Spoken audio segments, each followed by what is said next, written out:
औज़ुबिल्लाहिमिनश्शैतानिर्रजीम बिस्मिल्लाहिर्रहमानिर्रहीम। अस्सलाम वालेकुम मोहतरम नाज़रीन, उम्मीद करती हूँ आप सब खैरियत से होंगे। Welcome to Maria Islamic world. क्या जुम्मे के दिन गुस्ल करना वाजिब है या सुन्नत? आज की हमारी छोटी सी वीडियो जुम्मे के आदाब के बारे में है। एक शख्स को हुजूर सल्लल्लाहु अलैहि वसल्लम ने देखा कि उसने मैले कुचैले कपड़े पहने हुए हैं, तो हुजूर सल्लल्लाहु अलैहि वसल्लम ने ठंडी आह भरी और फरमाया, काश ये धोकर कपड़े पहनता। एक शख्स को देखा बाल बिखरे हुए हैं, उसने कंघी नहीं की तो हुजूर सल्लल्लाहु अलैहि वसल्लम फरमाने लगे, काश ये कंघी कर लेता। नफासत पसंद आदमी पे बोझ बनता है। इमाम शाफी तो फरमाते हैं कि जुम्मे के दिन गुस्ल करना वाजिब है। फरमाते हैं गुस्ल ना करें तो जुमा ही नहीं होता। अगरचे ये हमारे इमाम साहब के नज़दीक सुन्नत है। ये सुन्नत कब बना? एक दिन बहुत सारे लोग अपने अपने काम से उठे मस्जिद नबवी में आ गए। कोई किसान था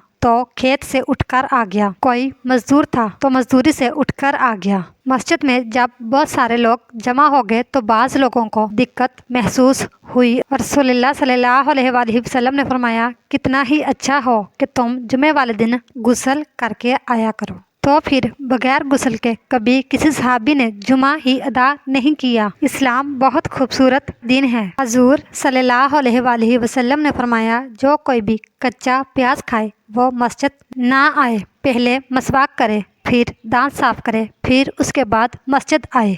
नबी पाक सल्लल्लाहु अलैहि वसल्लम ने फरमाया, जो कच्ची मूली खाए वो भी मस्जिद ना आए। मूली और प्याज खाना जायज़ है, लेकिन उसको खाने के बाद मुंह से बदबू आती है, जिसकी वजह से दूसरों को परेशानी होती है। अगर आपको ये हमारी आज की छोटी सी वीडियो जुमे के बारे में पसंद आई हो तो हमारे चैनल को लाइक, शेयर और सब्सक्राइब ज़रूर कीजिएगा। Thanks for watching.